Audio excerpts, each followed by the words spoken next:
for 6 rounds. And you won't do 6. we won't do 6. I'll get make you shit yourself and get your brain back. I prefer that too. Yeah. Oh, good one. That's it, good. Oh. Sort of my life out, become a professional boxer, and I've got a kid. Mate, it sounds ridiculous. No disrespect to you. It's so far-fetched what you've done in 3 years. Today, our next episode is here with Tobie Vermeire, and how many fights have you had? Total? 4 professional. 4 professional fights, and we've actually got a professional on the show now, not just retired ones. So that's a good step. Yeah, a good step in the right direction. No disrespect on rider, please don't come for me. And yeah, we've upped it a little bit. We're gonna do 3-minute rounds for 6 rounds. And you won't do 6. we won't do 6. You won't last 4. So we're gonna aim for 4.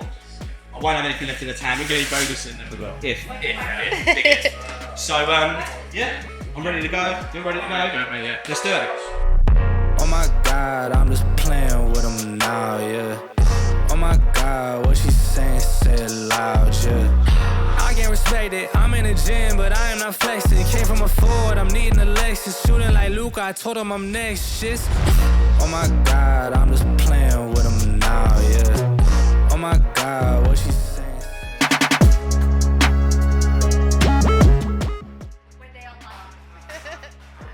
I didn't know what to expect coming into this one. I saw some video footage. I do watch the people that I spar with, but there wasn't that much out there really to see what kind of level he was at, other than that he was a pro. So I wasn't still anticipating a lot, but I just didn't know what to expect really. And starting off, he's letting me warm into it. He's giving me a lot of room to move around. Maybe I'm taking some liberties, but nothing out of the ordinary. I'm just doing my best in there at the moment, and obviously that was a slip. Let's not pretend it weren't. I did have a little bit of issue in this spar with my head guard. I learned that I had tied it up too tight, so you may often see me in this readjusting my head guard, but still I felt this was a lot of fun. I start off good, but just you wait. He's got a really kind of strange rhythm that I've not come across before, and you saw one of the uppercuts there, and I'm telling you now, they come in flurries later. They stung me. He's moving, and he moves quite quick. He's tapping me. He isn't being hard. He's being real fair at the moment. I think at this point I'm already starting to slow down a lot, and I'm feeling the pace already. Nice little jab and then hook. See, now he's starting to just pile it on a bit more. And he's got a really good jab as well. I did try and move my head a little bit, but I'm obviously too dormant a lot of the time. I think he was just checking up on me there, and he does that a lot. He carried me through this sparring. I'll be honest. Lovely jab there. Got back with a little hook, but end of the first round. How you feeling? Intensity. Never. The main thing as well. When you're sparring, like in general, you always got to catch someone with one big shot. Main thing is follow up. Unless you're sparring to kill. And if you're in there, I'm keeping it low now. it's fine. How you feeling? Let me know. How you feeling? Fine. I'm tired now. I'll be honest. Already, I'm tired. You're going to crank up the pressure now, yeah? Yeah. Okay. I'll crank up the pressure. Give you a bit more to work with. Okay. I won't go hard to the head. Okay. I might try a few little ones to the body. Feel free to. Yeah? I'm not gonna If I get hurt to the body. It's okay. I'll prefer to make you shit yourself and get your brain back. I prefer that too. Yeah.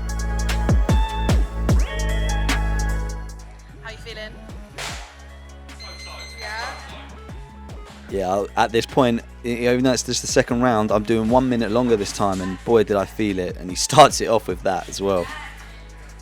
And I'm starting to find that jab a little bit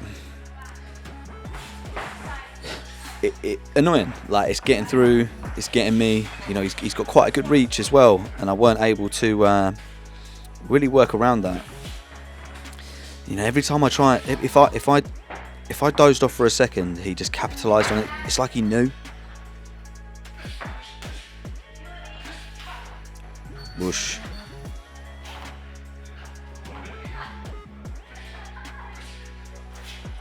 Oh, you see the jab is like a spearing, proper spearing jab. And I will say as well, he's I think cruiserweight or heavyweight. Yeah, man, this was the heaviest person I have fought against, and the jab was rocking me to my core. Like, I think there was like a couple of, I mean, that I didn't like that uppercut, I'll tell you that now. The uppercut is quite an embarrassing shot to be caught with. It's you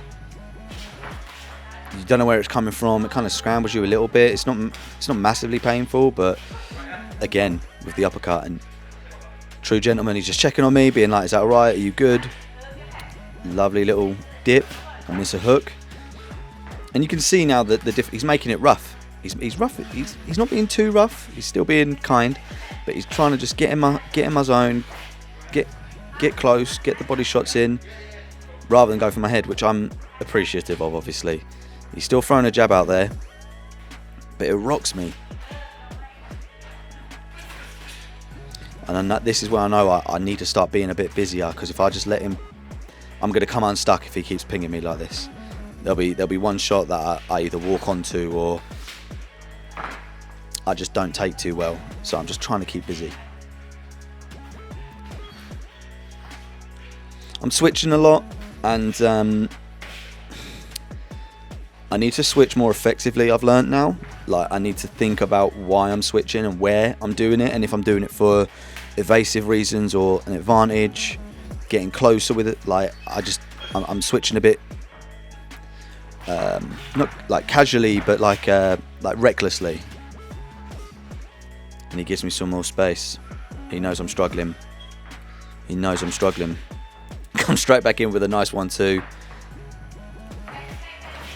Bush. He invests in the body. The body. I mean, completely flailing, coming in, and then just another jab just to set me off guard again. Yeah, I felt that. May have got him a bit low there, but unintentionally. How was that? Yeah, I'm tired. You're tired. A whole another minute is a whole lot of hard work. You're better than I thought you were going to be. Really? Yeah, you're better than I thought you were going to be. You get that? Get that? You're right, man. This is me working. I'd say like you're like it's like a shorter version of that. We've had Dan Curtin that comes in. Mike Tyson.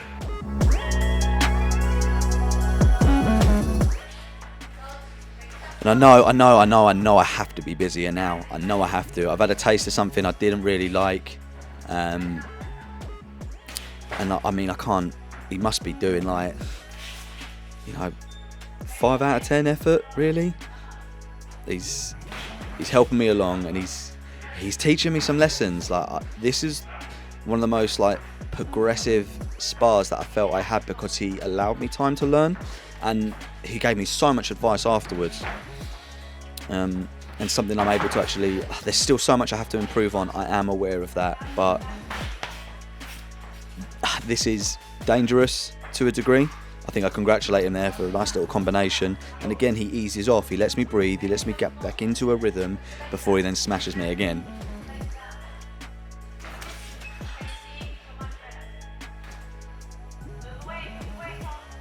He's staying a bit too static, his coach is telling him that, not just me. So he moves around. I'm blown out my arse at this point. I'm gone. But I'm just trying to keep a bit of composure. I think I rely too much on that lean over and jab, and if that's something I do too often, somebody's just gonna throw a low hook or an uppercut and tag me.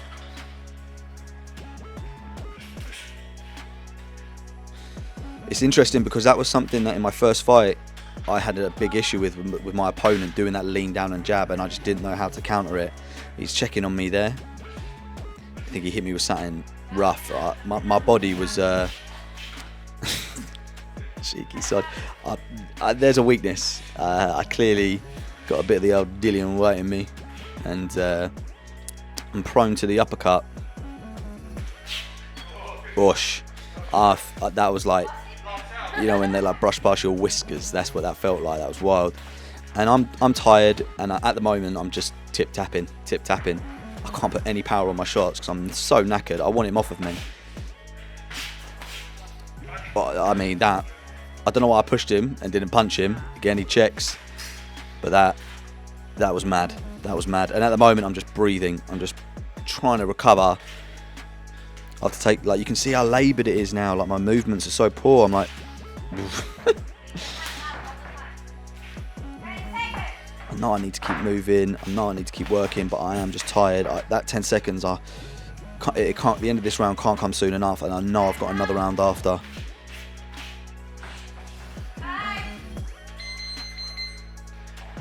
Have a drink.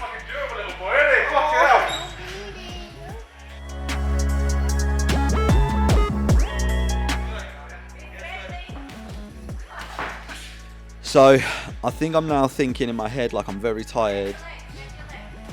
I'm going to try and work a bit more defensively, but that goes to pot when I'm too tired to keep my hands up.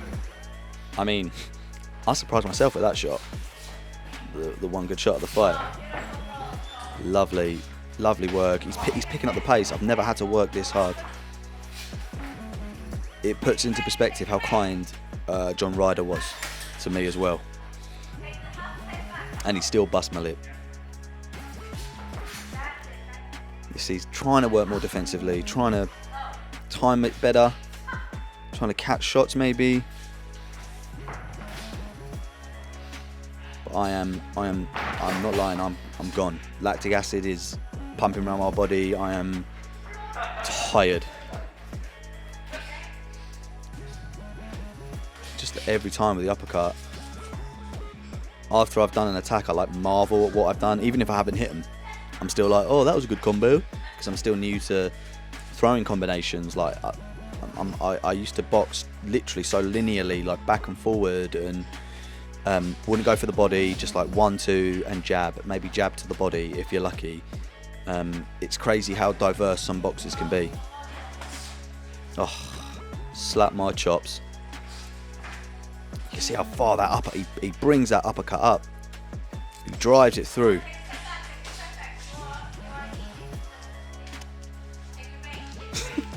Mate, the hair makes it funnier. So I'm not engaging at all. I'm just trying to defend. Ish. I mean, that was pretty legendary. 1-2 to the body again. I weren't happy about that. Sent one over the top. I'm breathing hard. The jabs, like, if I don't, I need to keep my head off the centre line, mate. Lovely. This is turning into a beating. I'm gasping for air. 30 seconds, and I was like, oh nah. See, he backs away and then brings it. As soon as he knows I'm good, he brings it back, and he allowed me to breathe, and then he wasn't there to knock me out. He knew I was a wounded animal. He's taking me through it. He's pushing me through it. He's making me work. No, I respect that, man. It was a really good day, a really good learning experience. That was a big geek, and I am happy it's over. And no exaggeration, that it took it out of me. The first minute and a half, I thought, fucking hell, I've got my work cut out of you, because you could potentially be quite dangerous. And I just obviously sparred three rounds of miles. Yeah. So I was like... He sounded like he hit heavy. Does. Heavy, mate. Does hit really Jesus. Hard. He's not been out... He was in the white collar beforehand, and he was banging lads for fun. He's in the pros now, so he's fought Courtney Bennett and Lokish, like Jack Bannister, both who are tipped to be like... The next big thing. Yeah, both like national champions in the amateurs and stuff. and he's good, Miles is. He's going to reckon the scene again next year. So Fair play to him. But this year he's just applied for by just renewing his license. Yeah, it's just, I think for me, what I found out today more than anything, and I already knew it anyway. Like I don't train like you train anywhere close to. Do you know what I mean? Like this week I've been feeling ill. I've been feeling sluggish. So like I think I went to the gym once for 40 minutes. Yeah. That's all I've had to prepare for this, and it's just the case. I think I just want to start running more. I think that's my biggest thing. It's just my fitness is what lets me down. If you had come in sort of 2 weeks' time, you'd have had me at peak. And that would have been bad. Yeah. You would have had a bit more time. I would have been in some harder and I'd be a lot fit. I would have been on you like a rash. At the moment, I'm not at peak. But I've got 4 weeks to my next fight. I don't think I would have handled that. I think second round in, you would have got me. I saw you were gassed. Yeah, mate. I couldn't believe it though. I was actually a bit annoyed at myself. I was like, I knew I started throwing too many punches in the first round. Yeah. I felt I was. Yeah, but you were doing really well the first round. Keeping you busy, trying to. The first minute, 2 minutes of the first round, I was like, right, okay. That means a lot, man. And then in the second round, I saw you taking deep breaths, and I was like, I better hold back because let's get you through these rounds like this game. You know. I imagine this is conditioned out of you, but like for me, as soon as I start getting tired, I'm like, everything got like my game plan, my I'm not thinking anymore, I'm just surviving. That's what it's like for me. Do you know what it is? And I told you as well, a lot of boxing fitness isn't necessarily down to your physical fitness. Yeah. A lot of it is down to how much energy you burn mentally. Right. So a lot of it's down to that. So the difference in fitness between a lot of like amateurs are started out and sort of like professional guys. Obviously the professionals is another level, like it's another level, but that's probably a bad analogy, but like most of it comes down to them being able to just control themselves, keep the body, keep calm, keep calm in the fire basically. Yeah. Firing line, you've got someone who's taking your head off, you're still just being pretty chill. Yeah, man. I can hold a conversation in that ring to you're throwing punches at me. Yeah. You know, that's the sort of way you want to be. Like, Yeah. Like, I can, and that's just because I'm comfortable being in the ring. Yeah. And that just comes over time. I think I'm still at that stage, so juvenile to the sport, that, yeah, I'm still pre-fight nerves, and then in that, yeah, like you said, you're managing your emotions. You've got to think about it. The worst that can happen is you get knocked out. Like now, obviously it's a bit different than the white collar. It's a bit different. But like, obviously as a professional, I'm medicaled a lot. I've got brain damage. I've got to be in like very good physical peak to be able to compete. Yeah. The worst happens is I get knocked out. Like, you know. That's the build end of it, really. You know, I know where my level is and stuff. Obviously, some people, there are a few casual fatalities in boxing, as there are in all sports. Yeah, for sure. But at the end of the day, like. But you assess the risk. You kind of know what you're going into. Like I know I'm expecting at some point down the line, I'm going to get hit with something that's too much. I feel like that. Because even for boxers being kind to me, they can still catch me funny. Oh yeah, absolutely. And this is the thing, right? And the thing is that you can be caught in the most sort of unsuspected elements. Like you come in with a big, you know, with a heavyweight, and he can throw bombs and stuff like that. Like he might not hurt you. He might be the 14-year-old kid that's moving around with you in the gym. But trust me, that's happened to me before. I done a charity 50 rounds, and so I started off and I'd done 6 rounds of Louis Van Podge, who's an absolute legend. Yeah. Obviously, he's a friend of mine as well, he's a great guy. And that was good fun. And then after that, I was in with him, basically, just as it was the only rounds he's sparred since he retired was with me. It was just as he retired, so he was in reasonable shape still. Then I had a 14-year-old kid in with me, southpaw, and he broke my nose. 14-year-old kid, and he broke my nose in like round 10, and then I had to go 40 rounds with a broken nose, and to the point where I was just protecting the nose, like wiping the nose. Yeah. And that was the thing. You wouldn't have expected it to happen against a 14-year-old kid. You would expect someone like Pop Pucci to do it. Yeah. Because he's a seasoned seasoned veteran, and he can bang. He's probably one of the best boxers I've sparred with. But you just, so it's always one of those things, is when you least expect it, when you get caught. Like things like this, for example, like sparring you is where, you know, like these are the times where someone like me will get caught funny, or get caught, and then it'll be like a sparring story. Yeah. Because your guard is going to be a bit lower because you know you're not having to operate at the level. But like for me, it's the opposite. Yeah. I'm trying to. Maybe that's why I gassed out so quick, because I'm thinking, whoa, yeah, everything. Like I was quite relaxed now. I was trying to do a bit of head movement as well, like the line and stuff, practicing things. So I do rely a little bit on my arms a bit too much sometimes, and my sort of trunk defence. Yeah. But again, that's when you get caught when you're trying things. And It's learning though. Yeah. That's how you learn. Exactly. That's what it's all about. What I wanted to start off with you really is, I know you've said this in several interviews, but I want to hear it again. Yeah, just sort of how it all started off for you. So I consciously chose my career in fitness and my lifestyle. I used to be relatively fit, played rugby. I've always been a chunky lad, always been a chunky boy. But I focused on my career. I stopped playing rugby for a bit, only on occasion playing and stuff. And I started working a lot, and I was treating myself with food, and I was doing everything with food related. I love food. I still do. I can't help it. It's ingrained into me. Lemon drizzle cake? I love lemon drizzle cake. Yeah, lemon drizzle cake's amazing. Coffee, walnut cake, everything. Yeah. I'm a carrot cake guy personally. I like carrot cake as well. Yeah, carrot cake is a favourite of mine. But then I basically ate myself up to 26 stone. And I wasn't in a good place at the time. Completely down. I grew up with nothing, basically. I grew up with my family didn't have a great deal.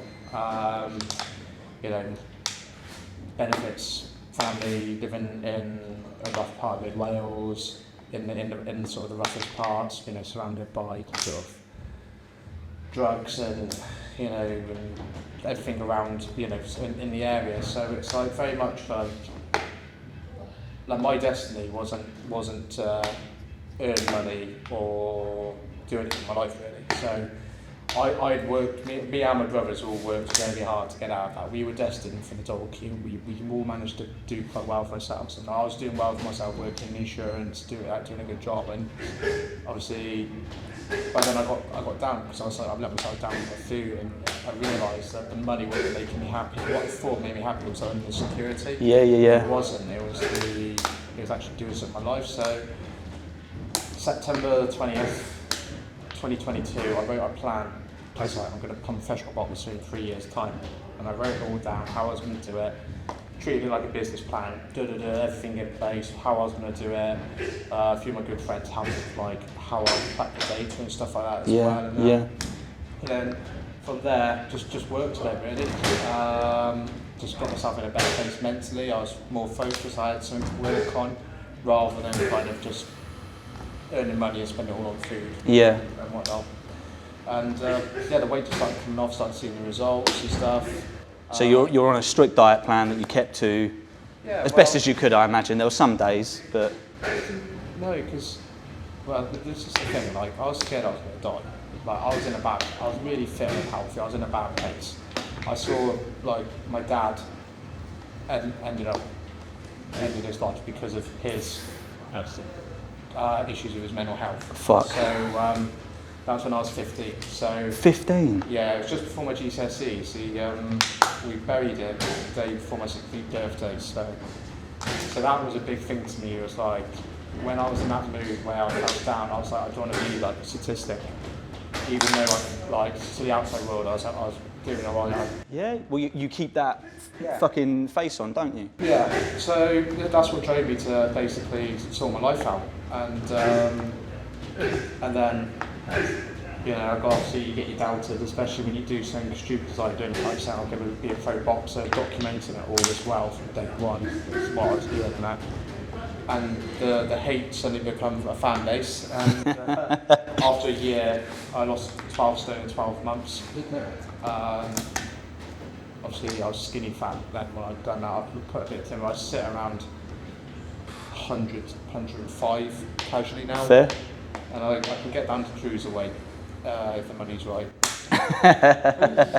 If you really got a diet, yeah, fair enough. Cruiserweight if the money's right. I can fight a cruiserweight. But that's the thing, like, it was very much a case of I was scared. And it was fear that drove me. And it's the same fear of fighting these big bastards in the ring. Like, that keeps me alive, that keeps me in check, is knowing full well that I'm going in with someone that's could take my head off and hurt me. I've got to fucking train, haven't I? Stay switched on. But if I'm not training, I'm going to get really hurt. Makes you feel a little bit alive. Yeah. Makes you feel like you're living a bit. Yeah. Well, I find for me anyway. It does, absolutely. Like, it's natural, isn't it? And people will probably resonate with it as well. Like, there's a big thing at the moment where like men with like kind of low testosterone and kind of getting slumpy when they're like mid-30s and 40s. And the reason being is we're not made to sit in front of a screen or sit in front of a computer or just drive our kids to a fucking play group every day. We're meant to be hunting, gathering, and fighting. And Chemically, we are. Yeah, we're meant to be dogs. Yeah. You know, we're meant to be out there. We're meant to be using our body to better ourselves and provide for our families. Not sat in front of a screen kind of with an arch back like that. Yeah. So that's what boxing does. Boxing is that whole sort of going in there. It gets that rush, makes you feel alive, as you said, and it stops you from just getting up, getting old. Yeah, well, it stops you feeling down as well. And as I said, it's changed my life. My life's gone from being in a bad place. I was in a toxic relationship as well at the time when I was at Leeds. And I lost the weight, left her, well, she left me actually, funny enough. Thank God for that. Met the one, the right woman for me, the one dream, so I've recently just got engaged to. Congratulations. Sorted my life out, become a professional boxer, and I've got a kid. It sounds ridiculous. No disrespect to you. It's so far-fetched what you've done in 3 years? Yeah. 3 years, mate. The thing is though, as well, is like, and I said to you earlier that part of me, like, I won't realise what I've done until I stop. Yeah. Because at the moment, like, and I've always been someone that just wants more, and I think that was ingrained to me from a young age where I didn't have nothing, and I realised that I've just got to crack on to and work my arse off to get things. Like, did you feel like that was because of your age, that you thought, because this is how I feel.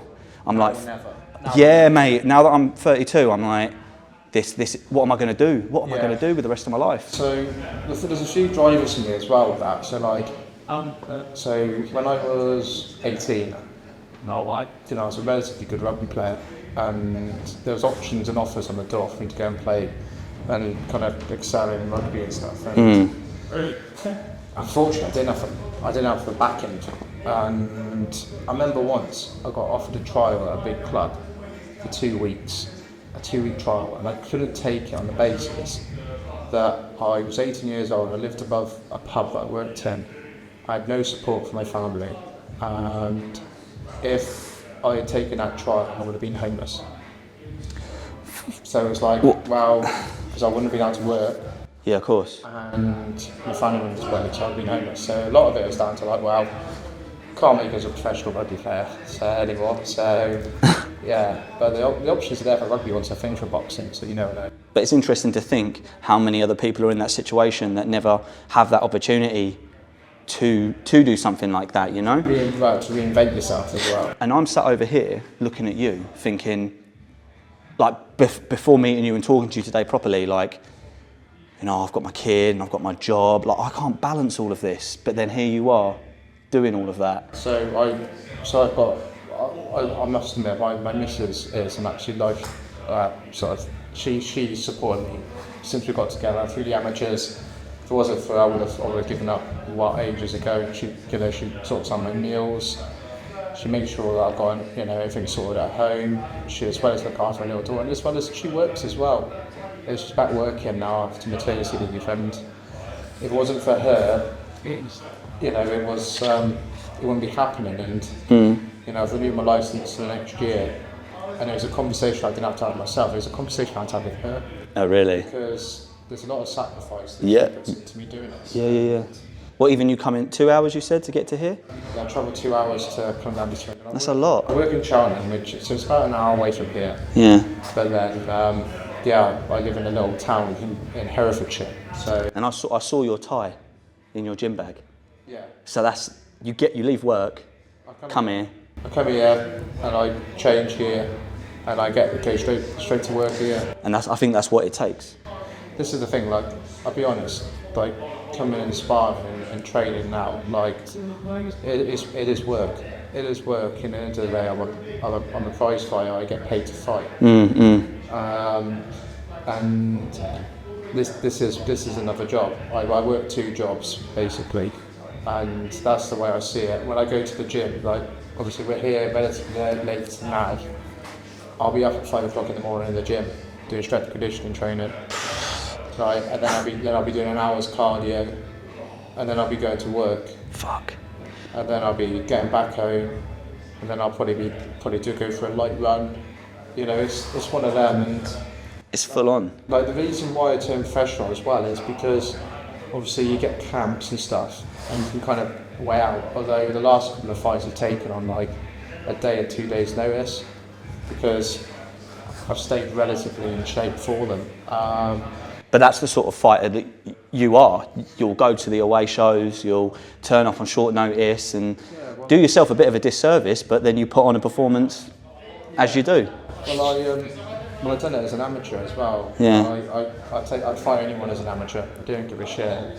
Literally, my second fight I fought an area champion, and I got robbed. Absolutely pants pulled down, robbed. But it was quite funny. I like the guy as well, so he's a nice bloke. And then my 4th fight I fought Arlo Stevens, who's recently turned pro, and that's what I ruptured my bicep tendon fighting him. Jesus. In the World Box Cup final.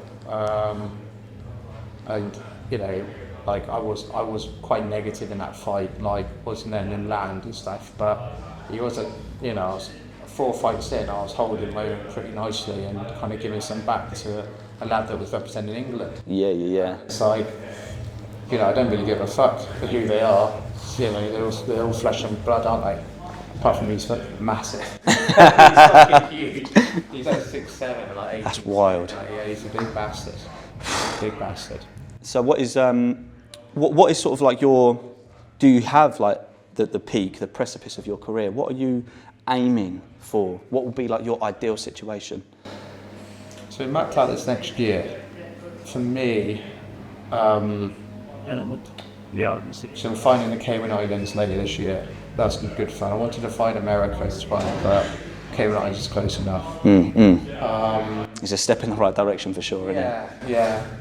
I've got a couple of fights, big fights coming up, which are going to be nice. I want an area title shot. That's what Really? I want. Yeah, I want an area title shot. I want a Welsh title shot. The main thing as it is for me, it's just enjoying it. Yeah. Enjoying it. Like, I've earned where I am. Like, I've worked hard to get where I am. I think with what you've been through from an early age till now, Yeah. it's now time to start enjoying your life rather than punishing yourself and. Do you know, the thing is, I've got everything I always wanted. I've got a lovely family. You know, I've got a lovely daughter. You know, we're comfortable. Like, it's weird as well, and you obviously know as a dad. As soon as you become a dad, you lose that little bit of like aggression. Especially, I've got a little girl. Yeah, man. And I've become soft as hell. Yeah. So, there's part of that where you're like, you've lost that sort of like, I just want to punch people. Yeah. I've never had that. Even though I enjoy boxing, but I don't know. Like, I don't think I haven't got that turn the screw, that ruthless bone in me. I haven't either, mate. No. Like, I still enjoy it though. I can't explain it. To me, it's a sport. This is the thing. People think that boxing is fighting, and you're going in there to fight. Now, don't get me wrong. You are having a fight, and like, you do have to have that aggression. But I don't want to beat you up. You don't want to maim someone, do you? I want to win. Yeah. I want to win. Like, and that's what it all comes down to. At the end of the day, like, all my opponents, you want them to go home safe to their family. Yeah. That's number one priority.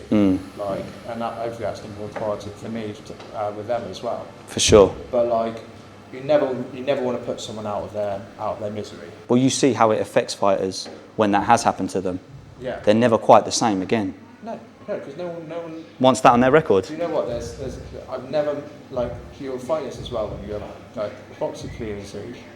You've got the I'm a hard bastard boxing community, and to be fair, we all laugh at them. Like, they're embarrassing. And then you've got people that are just genuinely nice people that love the sport, that love going in there and having a bit of a dust up. You have probably boring, mundane jobs like me, but they just do something a bit crazy on the weekend, a bit crazy in the evenings. And you'll find people like that in boxing, and you'll realise that the ones that give it all the beans and the very big bullocks are normally shit. Yeah. Normally really shit. It's the quiet one in the corner, like the Golovkin. Yeah, Golovkin. There's a lad, Claudia mentioned him, Jensen. He's on the road now. He's a good boxer, Jensen. Lovely bloke. Yeah. You wouldn't think he would be an animal, but he is like an animal. Like Phil Williams, he's up here as well. Big Phil Williams, lovely bloke. I don't think he's a fucking animal. Like, this is just what we are. Like, Yeah. You know, I like that about me in boxing. I like the fact that Humility. I like the fact that people are almost shocked that I'm a fighter. Yeah. Because they look at me and think, "You don't look like one." Thank you. Yeah. That's not what I want. I don't want to go to the school playground with my kid, and people be like, "He looks hard. He looks fucking scary." Oh bloody hell! I want them to think, Nice guy. "Nice guy." Yeah. I think that's what warmed me to you. Yeah. Almost immediately. I think it was your sense of humour more than anything. I was just like, fair enough, man. Like, he takes things light, and I now know that you can also hit very hard as well. So it's a nice addition. My last question would be, who else would you like to see on the show, if anyone? Get Kane Baker on here. Yeah. I think you like Kane's story as well. He's got a fantastic backstory. How hard does he punch? For his side, you can bang. Great. He's got a big Luffy overhand. Right. Yeah, he can bang old Kane. For his Jeez. side. Get Kane on. Yeah, man. Because of his backstory. Yeah, of course. The backstory of boxing. You only need the one. It's no pressure. Yeah, Kane. Yeah, nice, cool. Get him now, because He'll take off. Yeah. Yeah, nice, mate. Again, thank you for your time today. I really appreciate it. And obviously, thanks for the use of the gym as well at Alpha Boxing and Fitness. Appreciate that. Nielsen's Boxing. Well. Thank you so much for letting us down here and record today. It's a lovely gym and a lovely space. Yeah, thanks again, man. Cool, man. Appreciate it. Cheers. Cut that out. Oh my God, I'm just playing with them now, yeah. Oh my God, what she saying, say it loud, yeah. I can't respect it, I'm in the gym, but I am not flexing. Came from a Ford, I'm needing a